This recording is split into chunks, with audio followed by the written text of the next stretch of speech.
水沙勇将水星之心嵌入到基地当中，此举在客观上使我同时掌控了核心能源，只要其不违背臣服大秦的誓言，我便允许他继续操控。随后，整座基地在轰鸣中拔地而起，仅耗费1炷香的时间便迁徙至洞庭湖中。投靠大秦的水星人及其信守承诺，一抵达新据点便当即展开针对大秦体制的武器研发。转眼3年过去，水沙勇带着全套定稿的星际作战方案书前来觐见。恭敬的程地道正在办公室内闭目养神的我面前，我冷酷地睁开眼，接过书册仔细翻阅，目录上赫然列着周天星斗防御大阵、大秦歼星舰、12金人机甲与祖龙量子法身。我足足审查了2个时辰，这份针对大秦人量身定做的方案极其完美。我合上方案，当即果断拍板，命令大秦所有部门即刻全面配合，限期在最快时间内交出实物。水沙勇就足心切，当即颤声向我承诺，10年内完成首批样品，30年内正式服役，并苦苦哀求大秦届时履行出兵誓言。水星族人的科研天赋极高，这群工程师在我眼中皆是无价之宝。得知母星尚存100万同胞正遭受侵略者残酷奴役与虐杀，我当即上前厉声喝令其不必道谢，直言大秦子民绝不容许外地欺辱。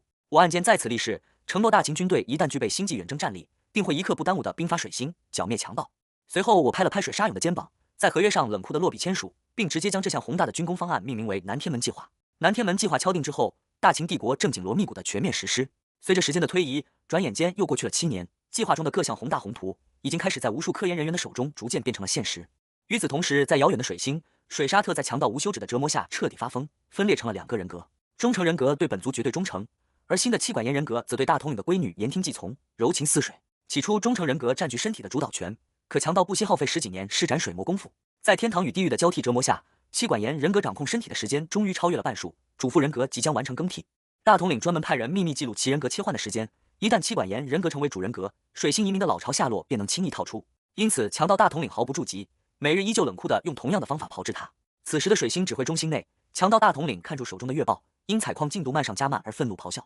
自从质保水星之星失窃后，抽水效率直线下降，他们只能被迫不断极其艰难地往下掘进。就在大统领为失去无限能源而愤恨暴躁之时，门铃响起，负责记录人格时间的部下随即快步入内汇报，直言水沙特那里传来了主妇人格即将更替成功、大局已定的绝佳好消息。大统领闻言疼得站起，冷声例行盘问，部下惊出一身冷汗，赶忙拿出笔记本，详细汇报了忠诚人格连续3天的掌控时间皆已低于12小时，确定其管严人格已正式篡位成为主人格。熬了10几年的大统领忍不住仰天大笑，为总算迎来收获的季节而狂喜。他刚欲厉声下令将犯人提审，却猛然意识到妻管严人格只听女儿的吩咐，随即戛然而止，准备改由女儿出面。大统领当即厉声下令传唤其女星沙步入办公室。星沙每日悉心呵护水沙特，当被盘问主妇人格是否切换成功之时，他因暗生情愫而故作不知，企图为深受折磨的爱人遮掩真相。可惜大统领早就在暗中安排了精确监控，他并不知道女儿吃里扒外，甚至还主动找补，认为2-3分钟的微弱差距难以察觉，随即厉声命令星沙立刻做好准备，对水沙特展开正式问话。星沙不忍看水沙特忠诚人格事后痛苦，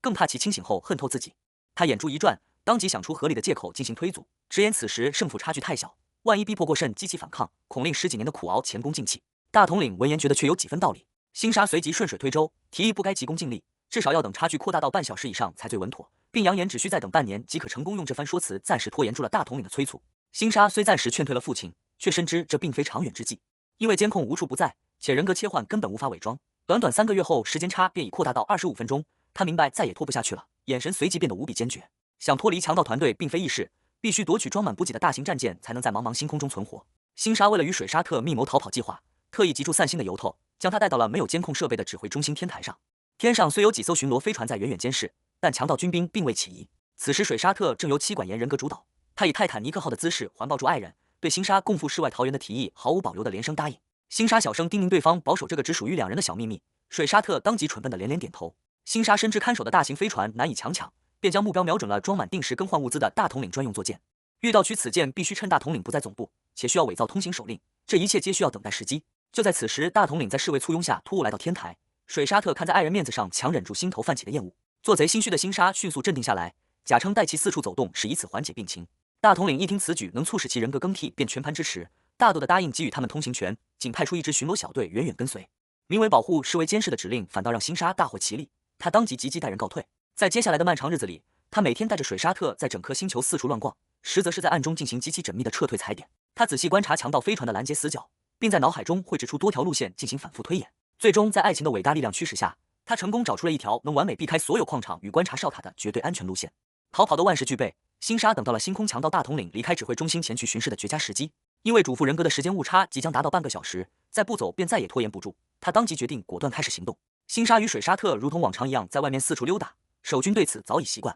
她是大统领的闺女，又有通行命令，因此一路上根本无人敢拦，仅有负责保护的巡逻小队驾驶战舰远远跟在上方监视。两人随意的散步到了专用飞船停泊点，星沙拉住水沙特，执意登船参观。守卫因无命令上前阻拦，星沙二话不说，直接一个耳光扇了过去，怒斥其违背大统领允许自己随便逛的特权命令。被打的守卫不敢再阻拦，心想大小姐只是上去看看，总不可能把大作舰平白开走，随即恭敬地让开了一条道路。星沙带人快步登船，使天上的巡逻小队完全失去了肉眼监视的视野。此时整艘作舰上只有2个人，他们登船后二话不说直奔主控制室。星沙急切地询问水沙特是否能驾驶，此时由妻管严人格主导的水沙特当即点头，表示这等飞船皆由系统自动操控。面对四周游骑兵的不断喊话，星沙完全不予理睬，只是控制着战舰不断拉升高度。眼看目标即将飞离水星进入太空，负责围剿的巡逻小队只能焦急地再次向大统领请示。通讯器里传来大统领不惜代价拦下的命令，必要时准许开火。拥有最高权限的星沙听闻此言，毫无犹豫，当即决定先下手为强，火力全开的直接将4艘前来包围的游骑兵飞船当场击落。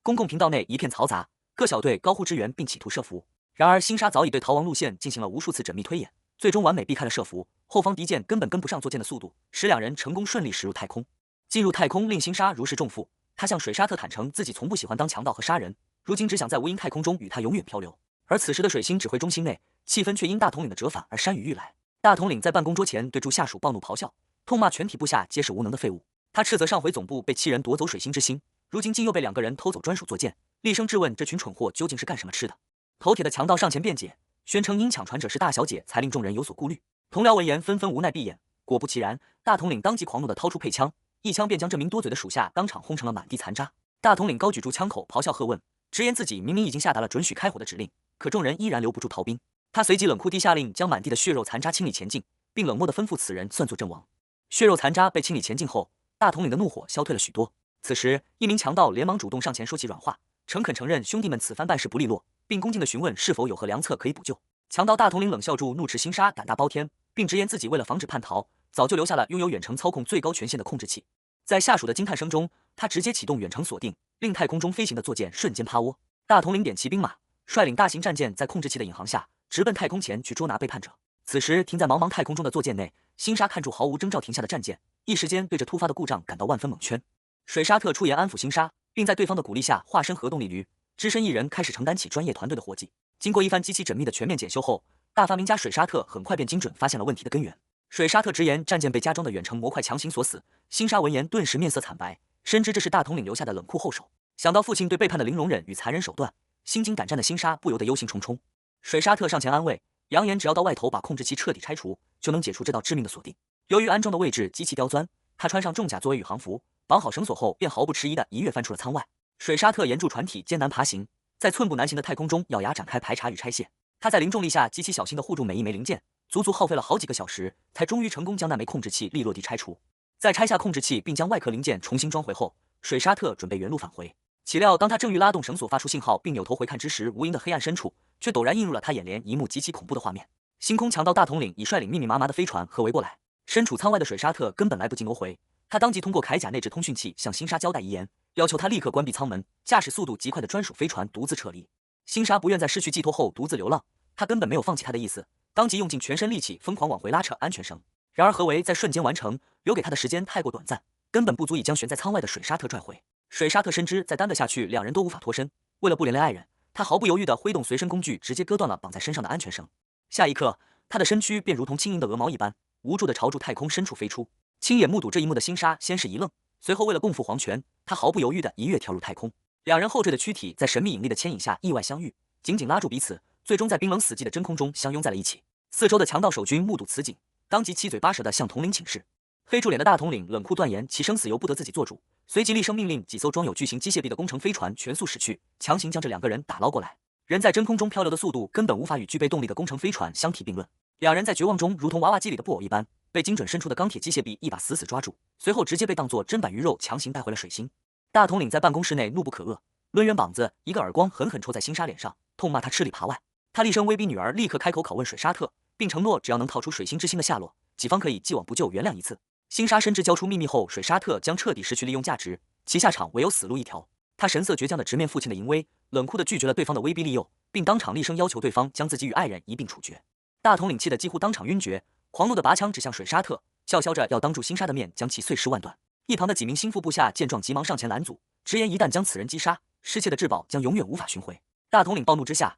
反手一个耳光抽在多嘴的部下脸上，痛骂其妄图教自己做事。他此时深知，在拷问出至宝水星之星的具体下落之前，绝不能轻易将水沙特这唯一的活口击杀。面对大统领的威胁，倔强的星沙毫不妥协，当场扬言若爱人被杀，自己便立刻绝食，共赴黄泉。老谋深算的大统领见状，当即转变思路，转而用星沙的性命去威胁被绑的水沙特。水沙特深知此时越想救人，就越得装作不在乎。他当即疯狂飙起演技，明明是妻管严人格主导，却故作忠诚人格的强硬姿态，甚至反过来疯狂叫嚣，让大统领赶紧把星沙剁碎煲汤。大统领一时间被唬得愣在原地，他心想对方此时定是忠诚人格在掌控身体，随即无奈躺回椅子上闭目补觉。临睡前冷酷命令部下等其切换回妻管严人格时再行将自己叫醒。大统领这一睡便直接睡到了第二天早上。他醒来后阴沉住脸质问部下为何不叫醒自己，部下满脸委屈的解释，直言犯人从昨夜起便一直骂骂咧咧，始终是由忠诚人格掌控。这群愚蠢的盯防强盗显然没能识破水沙特的伪装。大统领无奈之下只能亲自坐在原位死死盯住。然而直到深夜降临，水沙特依旧保持着破口大骂的强硬姿态，毫无切换迹象。